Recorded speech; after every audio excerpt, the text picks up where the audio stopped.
Alors, salutations à toutes et à tous. Steve, supporter of Marseille. Aujourd'hui, je vais vous donner ma recette de la tarte au poireau sauce curry. Parce qu'en fait, ça va être compliqué pour moi de vous débriefer le match, de l'analyser, ce 32e de finale.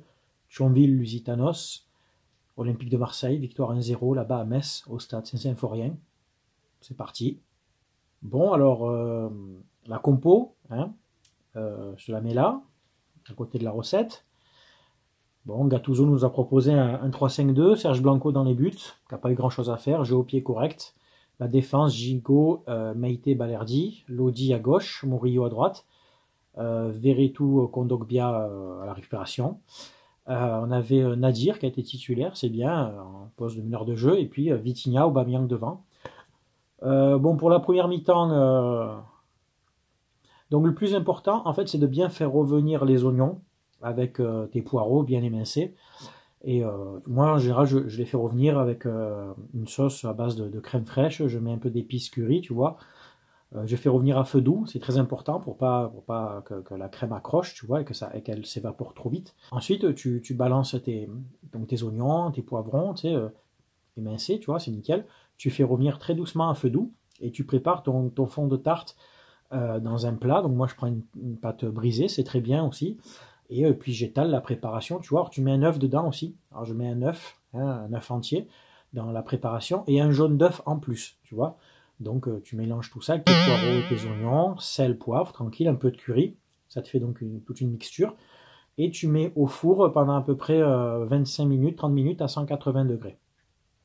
Concernant la deuxième mi-temps, donc on attaque un peu mieux. Klaus remplace Lodi. Enfin, remplace personne parce que j'ai pas l'impression que Lodi a joué. Hein. Donc Klaus est passé à droite et Murillo à gauche. Bon, Murillo, un de ses plus mauvais matchs avec l'Olympique de Marseille. Bon, tu me diras, il n'a pas été dégueulasse non plus, parce il nous habitue à mieux. Mais c'est déjà largement mieux que Lodi, qui a clairement, encore une fois, perdu l'occasion de marquer des points contre des amateurs. Donc Veretout, qui pour moi a été le meilleur joueur du milieu de terrain. Kondogbia était là, enfin il était présent, hein, voilà, il était sur la feuille de match.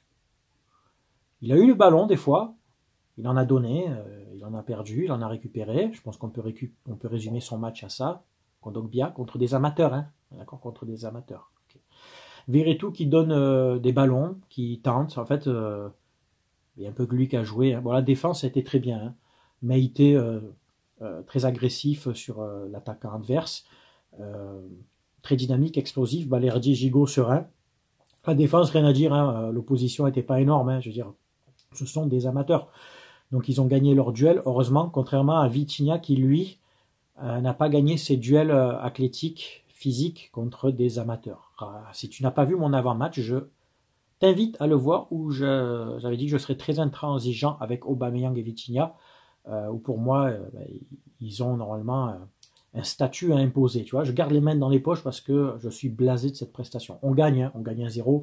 Il y a ce ballon en profondeur de Veretout pour Aubameyang, qui trompe le gardien d'un ballon piqué. Je crois que c'est la moindre des choses. Aubameyang sur ce match, il peut mettre 3-4 buts. Bon, entre sa tentative de lob, quand il est envoyé en profondeur, encore une fois par Veretout, il cadre pas, enfin ça passe à côté, puis après il a une passe dans la surface où sa frappe elle est autant puissante qu'une frappe de pupille première année. Vitinha, écoute, alors pour la cuisson c'est très important de ne pas mettre la température à plus de 210 pour pas que la pâte ton fond de pâte pour ta tarte au poireau durcisse trop, craquelle et crame en dessous, tu vois. Sinon, Vitinha, c'est pas mal ce qu'il a fait à la mi-temps. Je dis bien à la mi-temps, c'est-à-dire pendant les 15 minutes de repos, je l'ai trouvé assez régulier. Voilà. À l'image de son match, en fait. Hein, il a été remplacé à toute fin de match par Soglo. Et puis il y a Luis Enrique, le retour du Brésilien, que moi j'aimais bien, qui a remplacé Nadir. Bilal Nadir qui a fait un match, certes, il a pas tout réussi ce qu'il a tenté, mais il a tenté. Voilà, il a eu beaucoup de culot, il avait envie de jouer, il a envie de se faire plaisir. Voilà, il n'a pas pu malheureusement peut-être mettre un but, faire une passe D, mais il a joué son va-tout, il s'est montré lui. Voilà. Qu'est-ce que tu veux que je te dise de plus de gagner 1-0 contre une équipe de Thionville-Lusitanos qui eux ont joué avec leurs qualités, hein, leurs armes, c'est-à-dire l'abnégation, le courage, l'envie de bien faire, l'envie de se faire plaisir contre une Ligue 1. C'est le match d'une vie pour certains de leurs joueurs, peut-être quasiment tous leurs joueurs, dans un stade plein, tu vois, acquis par quasiment à leur cause quand même, hein, à part les supporters, je vais en parler, les supporters marseillais qui ont fait le déplacement à Metz, qui ont donc encouragé l'équipe, bravo à vous les gars, hein, ça c'est régulier, c'est toute la saison comme ça, c'est régulier, les supporters de l'OM, contrairement à certains joueurs. Je pense que Gattuso, à l'issue de ce match, a dû bien voir que malheureusement, il y a quelques joueurs, malgré que je leur donne encore de la confiance et du temps de jeu, ils ne savent pas en tirer profit. Hein. Je pense notamment à Lodi, je pense à Vitinha, qui pour 20 millions d'euros, je te le vends direct. Hein. S'il y a une offre à 20 millions d'euros, c'est moi qui vais le chercher, je le mène. Hein. Tu me dis où ça, il n'y a pas de problème. Hein. Juste, tu me mets le plein pour le principe. Hein. De toute façon, la vidange est faite de ma voiture, j'ai 4 pneus neufs, donc je peux rouler, il n'y a pas de problème. Là, tu vois, je te fais donc tout ce débrief, tu as compris un petit peu sur le terme de du second degré, tu vois, je suis blasé, quoi. En fait, j'en ai marre. J'en ai marre. Il y a moyen un peu de se régaler avec vous. Il y a moyen un peu de profiter, de ne pas être comme ça pendant 70 minutes contre une équipe de division 6, enfin, de National 3, enfin, appelle ça comme tu veux, j'en sais rien, enfin, des amateurs, quoi. C'est quand même extraordinaire de produire une prestation pareille, parce qu'ok, on gagne, on est qualifié, heureusement, merci. Presque il faudrait dire, waouh, ok, super, wow, on a battu Lusitanos, oh! Non, c'est le minimum syndical. Je vais pas m'enflammer pour une victoire contre des amateurs 1-0, mais tu plaisantes ou quoi? Seulement, à l'OM, on est habitué à se faire éliminer par ce genre d'équipe. Donc certains me disent, ouais, super et tout.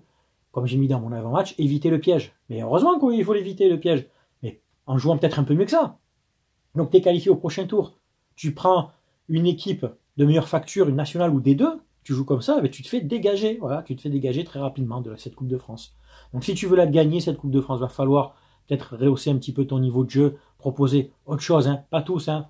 Certains joueurs ont joué comme des professionnels. Je pense notamment à Verretou, Aubameyang, même s'il a loupé pas mal de choses, mais au moins il a tenté, il s'est rendu disponible, tu vois.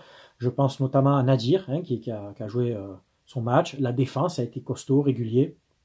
Quelquefois, bon, Gigot qui éventuellement a loupé une relance ou deux, mais dans l'ensemble, c'était quand même stable, tu vois. L'entrée de Klose aussi a apporté de la régularité et des attaques, enfin de l'offense, un peu plus d'offensif sur le couloir gauche, hein, il a été plus offensif que Lodi, mais c'est trop peu. Voilà, c'est trop peu et je suis pas content, quoi. Je suis pas content, on se qualifie, mais je suis pas content. Voilà. Écoutez, c'est tout pour ce débrief. C'est bien entendu à toi de commenter, que tu sois supporter de l'OM, de Thionville-Lusitanos, que je félicite, ou d'une autre équipe. Tu sais qu'avec moi, on respecte toujours les avis de chacun. Voilà. Je suis joignable en privé sur mes réseaux. Ben, mes réseaux, c'est soit mon Instagram, hein, sub-off-marseille, tu vois, il est marqué ici. Sur Instagram, je réponds en général assez rapidement en privé, puis à mon adresse mail, voilà. Donc écoutez, rien à dire de plus, on finit le dimanche comme ça, je suis blasé, j'ai pas envie d'en dire plus.